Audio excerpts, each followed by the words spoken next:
family, Dolores. Salamat nga pala sa kabaitan mo sa mga pamangkin ko. Alam mo, ganun ko kamahal si Victor. Mamahalin mo pa rin ba siya kahit wala siyang pera? Marami akong pera. Hindi ko kailangan ng pera ni Victor. Baka naman ikaw itong mukhang pera, hindi ako. Bastos ka! Don't tell me magpapa-apekto ka sa isang squatteric na si Dolores. Parang may alam talaga siya. Parang alam niya yung sinasabi niya. Parang alam niyang may ginagawa ako. Izel, you are overreacting. If Victor and Cici are clueless, how much more si Dolores na isang mangmang at walang direct contact sa opisina? Roman, meron ka bang kilalang magaling na investigador?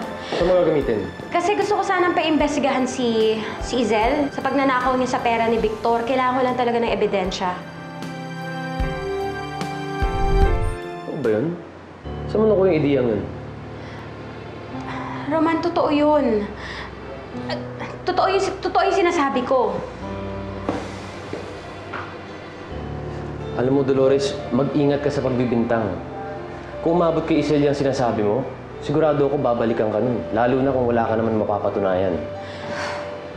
Roman, totoo yung sinasabi ko. Kailangan ko na lang ng ebidensya sa papel. Yun na lang. Roman, maniwala ka. Narinig nila ni Cardo galing mismo sa bibig ni Isel lahat. Pruweba na lang ang kulang. Sige. Tatawagan ko yung kaklase kong investigador. Hingi tayong tulong sa kanya. Pero Dolores, hanggat wala tayong nakukuhang ebidensya, huwag kang gagawa ng kahit anong hakbang na pwede kang idemanda. Dahil nakulong ka na dati. At ayokong maulit yun. Oo, promise, Roman. Maraming salamat. Talaga? Mag-aaral na kayo sa pasukan? Opo, ini-sponsoran po kami ng tatay ni Elise. Oo, di mabuti yun. Galingan nyo Tsaka siguro naman bago magpasukan, makakalabas na ako dito kaya matutulungan ko na kayo tsaka si Aling Dolores. Bakit po, Ate Jam? Hindi pa po ba kayo pwedeng umuwi? Hindi pa daw, sabi ng mga doktor kasi kailangan muna nilang masigurado na walang komplikasyon sa mata ko. That's alright. They know what's good for you, Ate Jam. Yun lang. We will miss you. Lagi ka nang dadalawin namin dito, Ate Jam. Magtiis ka na lang muna para gumaling agad ng todo yung mga mata mo. Kumusta niyo kay Elisa at kay Aling Dolores, Akong bahala sa'yo, Ate Jam. Makakarating. Ganadong-ganado ako ngayon. O di sasamahan niyo akong pumunta sa puntod ni Pipo. Kasi paglabas ko dito sa ospital, yun yung unang-una kong gagawin. Oo naman po, kahit makapiknik pa po tayo dun sa puntod niya. Alam niyo, napakaswerte ko kasi minahal ako ni Pipo. Hanggang sa dulo, hindi niya ako iniwan. Ngayon, siya pa rin yung gabay ko kasi nasa akin yung mga paningin niya. Pipo, kung nasan ka man, maraming salamat. Hindi kita makakalimutan. Mahal na mahal kita.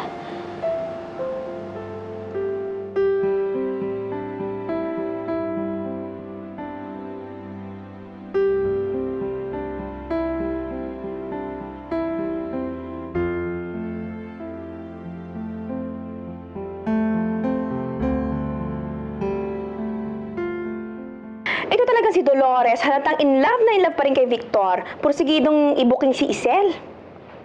Ay, sasabihin mong in love. Gumaganti lang yun. Hoy, mukhang huwag kang maniwala dun sa sarili mong kasinungalingan. Nahuli nga ni Isel naghahalikan si Victor at saka si Dolores, di ba? At gusto niyang i-booking si Isel para maghiwalay na sila ni Victor. At nang matuloy na yung naunsamin nilang labutsingan. Alam mo, ikaw talaga mahilig kang gumawa ng kwento. Bakit ka napipikon? Umaasa ka pa rin na makukuha mo si Dolores. Ay nako, mas gusto ko magkabalikan yung dalawa kaysa mauwi sa'yo si Dolores. Tumigil ka nga. Hindi yun ang iniisip ko, kundi yung Isel. Sa tingin ko, mapapakinabangan natin yung babaeng yun. Naku, zero ka. Buti kong pansinin ka nun. Basta, balitaan mo lang ako kung anong mangyayari. Ano ba kasing balak mo? Saka na. Baka mabulyaso pa eh. Tuloy mo na lang yan. Ayusin mo, linisin mo yung kuko ko. Aray ko! Sabi ko linisin mo, hindi ganyan! Ayusin mo nga!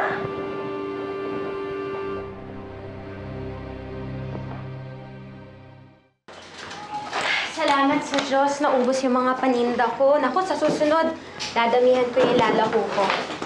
Oh, di sana nagpatulong ka sa mga bata para may tigabit-bit ka. Inarangan mo naman yung barya ko. Hello? Oh, Roman. Oh, sige, pupunta na ako dyan. Kuya, pupunta lang ako dun sa presinto kasi nandun na daw yung investigador na tutulong sa akin. Paalalahanan lang kita. Ayoko nang makialam sa mga desisyon mo eh.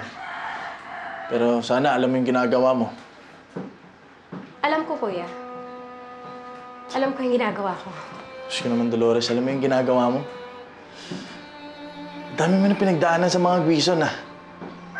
Simula kay Doña Claudia, ngayon naman kay Hazel. Ilang beses ka na ba napahamak? Ilang beses ka na nasaktan ha? Kulang pa ba yun? Kuya, wala akong kinakatakot dahil kakampi ko yung katotohanan.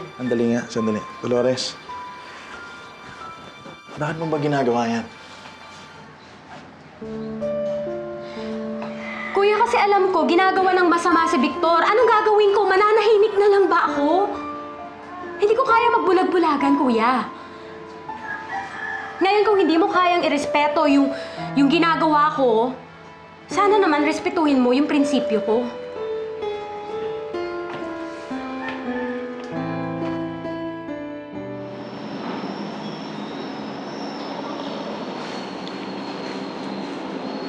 Oh, Ding! Nandito ka lang pala. Kanina ka pa namin nahanap.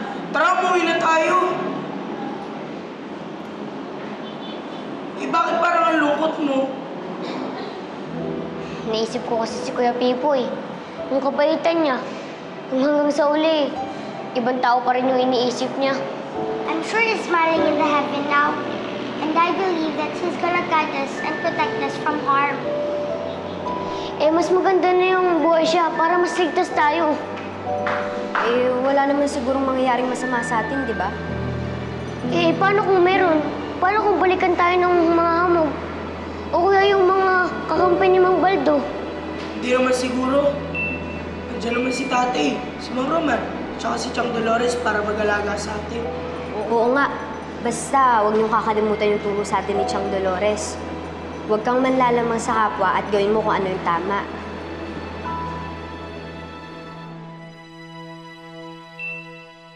Siya po yung babaeng pinaiimbestigahan ko.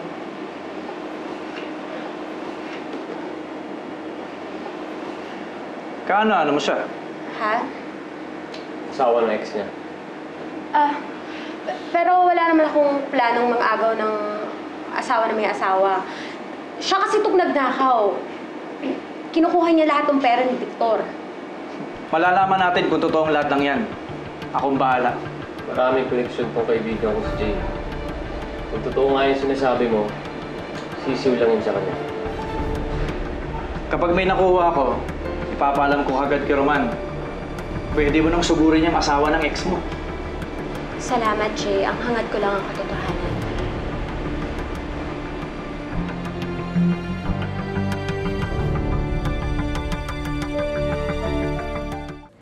Parang kinakabahan na ako sa susunod na mangyayari Sigurado booking na yung isel na yan.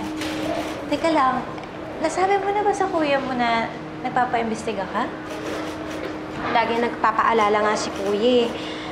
Talagang tutol siya sa gagawin ko. Bakit?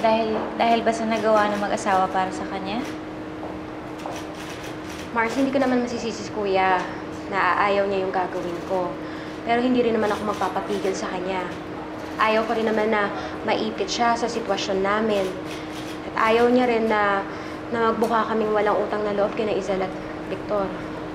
Paano yan? Baka magkatampuhan kayo magkapatid. Alam mo, Mars, kilala ko si Kuya. Kahit meron kaming magkaibang desisyon, hindi pa rin nakaka-apekto yun sa magiging pagkapatid namin.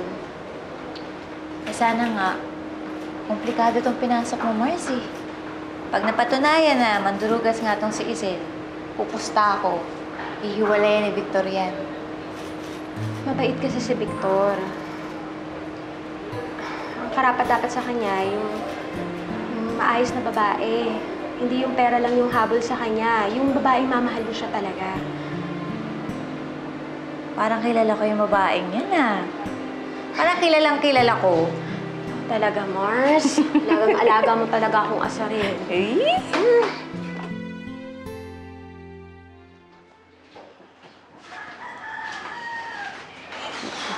Oh, ito na yung cellphone tsaka yung charger ni Pico. Sige po, idadaan na lang po namin to kay Ate Jam mamaya sa ospital. Ito na lang rin po kasi yung natitirang alaala ni Kuya Pipo sa kanya. Di naman, katirin yung mata. Di naman kasali yun, no? Mabuti nga, para naman makita ni Ate Jem yung mga pictures dyan ni Kuya Pipo. Kaso nga lang, may iyak yun. Oo nga, ibalik niyo na yan sa kanya para matawagan niyo na rin siya. Oh, halika na. Tatanghaliin na tayo eh. Tara. Tara na. Oh, nanguna pa eh. Dolores. Ay. Mag-iingat ka, tsaka nga pala, yung sa mga desisyon mo, gusto ko lang malaman mo na gagalang ko lahat ng mga desisyon mo. Huwag sanang sasama yung loob mo sa akin dahil dun sa issue niyo ni Izel. Kuya, naiintindihan ko naman eh. Pero sana, intindihin mo rin kung saan ako nanggagaling. Intindihin mo yung kalagayan ko ngayon na kung nandito ka rin sa posisyon ko, gagawin mo rin yung mga ginawa ko. Sana kung ikaw rin yung nasa posisyon ko, maintindihan mo rin ako. Sige, Kuya.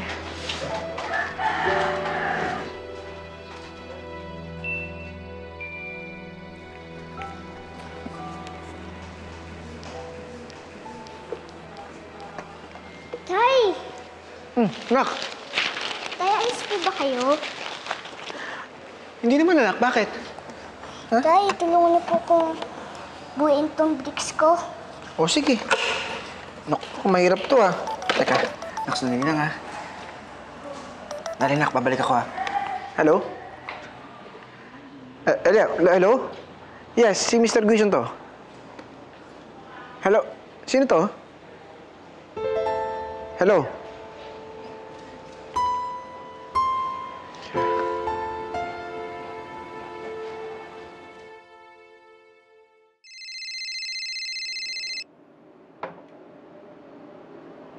Hello? Yes, this is Maricel on Kiko Guison. Who's the... Hello? Hello?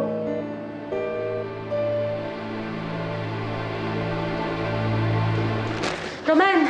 O, Dolores, May ebidensya na ba galing kay Jay? may email na sa akin si Jay na mga dokumento. Sigurado ba kayo na kina Izel at Victor yung mga accounts na yun? Talagang sigurado. Katunayan nga, tinawagan pa ni Jay yung mag-asawa para lang kumpirmahin. At yun, ito ang lumabas. Siya nga ba si Maricel Ongkiko? Oo, si Izel nga to. Dolores, papaalalahanan lang kita. Labag sa bank secrecy law ang ginagawa natin na to. Pero dahil malawak ang koneksyon ni Jay, kaya niya makakuha ng ganitong dokumento. Pero wag mong sasabihin kahit kanino. Kailangan ko kasing gawin to. Pag hindi ko to ginawa, di ako makakuha ng ebidensya laban kay Izel.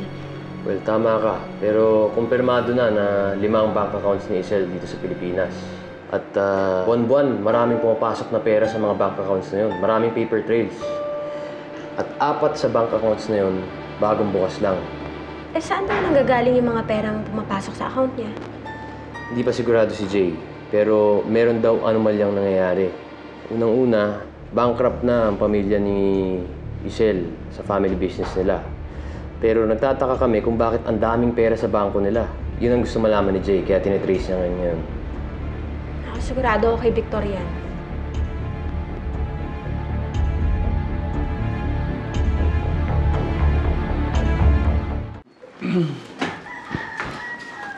Unti-unti na palang nililipat ni Izel yung pera dun sa account niya galing dun kay Victor. Wala man lang kaalam-alam si Victor. Eh, paano kung hindi naman talaga, sa iba naman talaga galing yung pera na yun, hindi naman sa mga Guison. Tsaka hindi pa naman nakukumpirma ni Roman kung talaga kila Victor yung pera eh.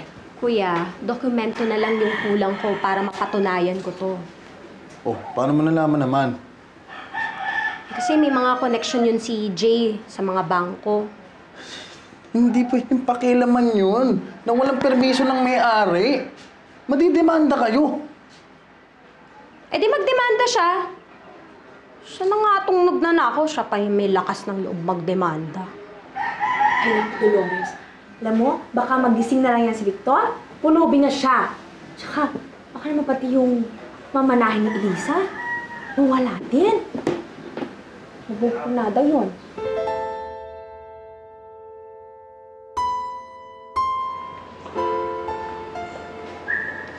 Han, Honey, may tumawag ba sa'yo?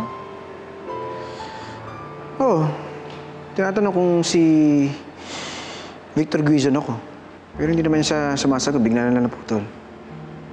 That's weird. Because the same thing happened to me. May tumawag din. Ganyan-ganyan din.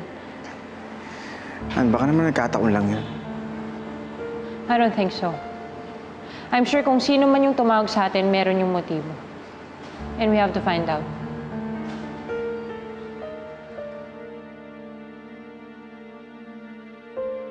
Oh, ayan na. Pinagtimpla na kita ng juice, ha?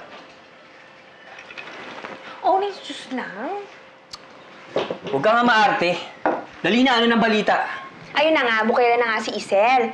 At nahalungkat na yung pera niya sa bangko. Hindi magtatagal, malalaman na ni Victor. Alam mo kung ako yon, susugat ako agad na. As in, now na. Huwag ka nga makialam.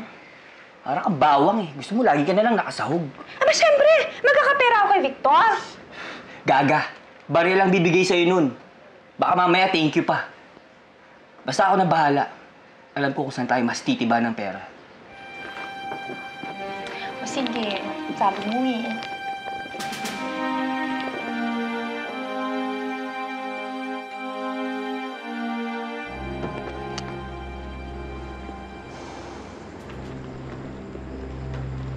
Gandang gabi, Dolores. Oh! Roman! Halika, pasok ka muna sa loob. Hindi naman ako magtatagal. Gusto ko lang sana ibigay sa'yo to.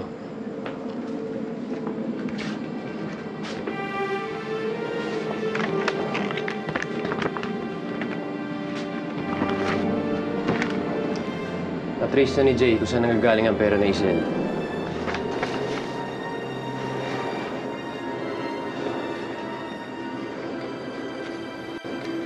Kay Victor? Lahat ng pera ni Isel nanggagaling sa kumpanya niya at sa joint account nila ni Claudia Guizon, nanay ni Victor. Tumataginting na 400 million pesos na ang natangay sa kanila. Diyos ko. Dapat malaman to ni Victor.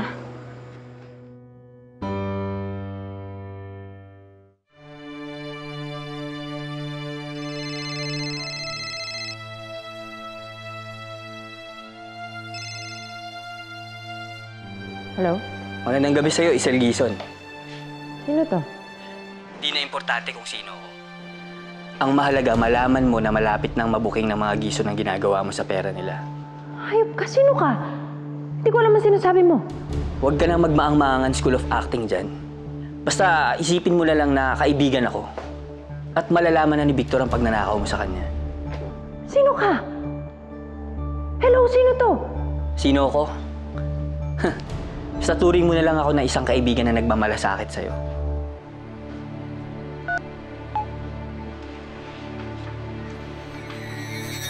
Hello?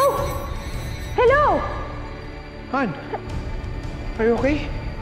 Ba't ka sumisigaw? May kaaway ka ba?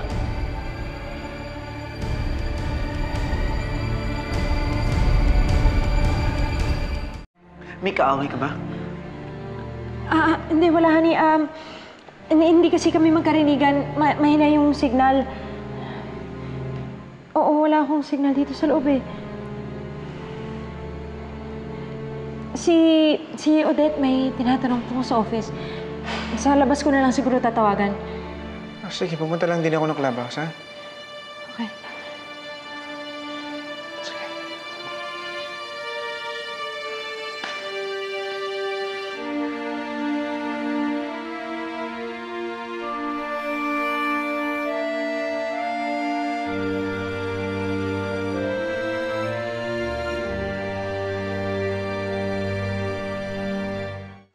Alam mo, laki talaga ng pakinabang ko sa pagiging chismosa mo at pakilamera mo.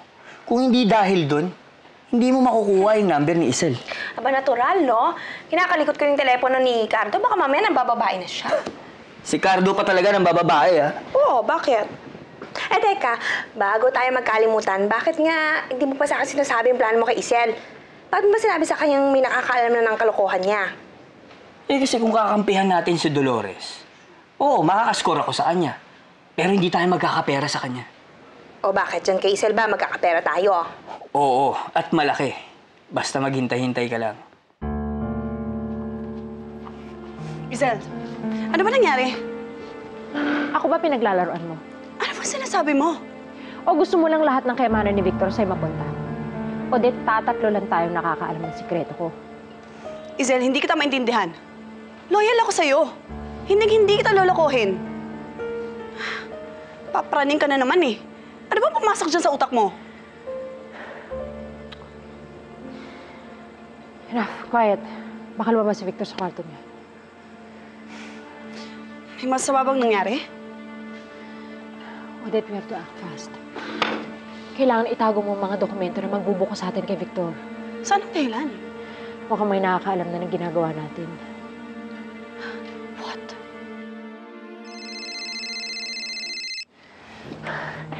Sino ka ba?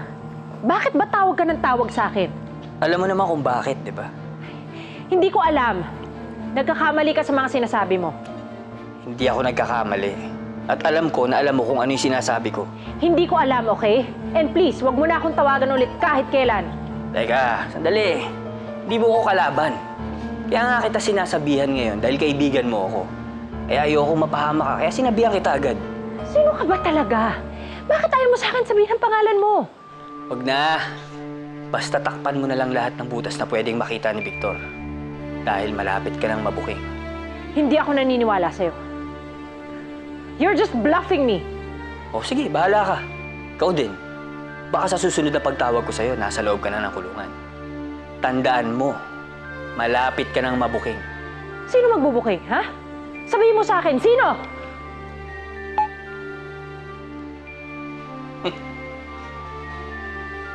Hello?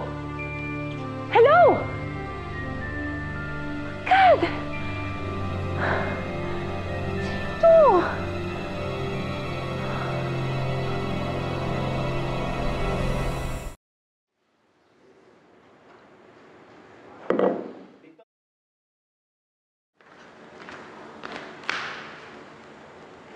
Han? Minom ka ba?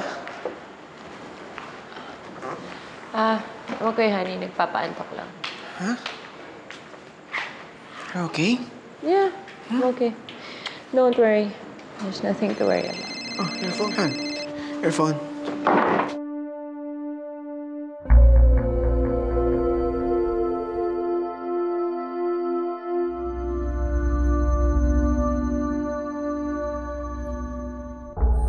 Nasaan si Dolores?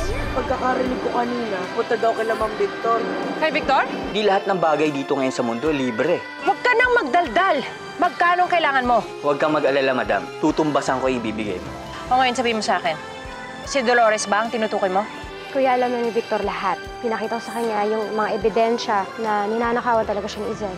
Bistado ng ginagawang panluloko mo sa akin. What? What are you talking about? Sinabi na sa akin lahat ng Dolores, kaya huwag ka na magkailap. Sarili mo, asawa, pinagnanakawan mo.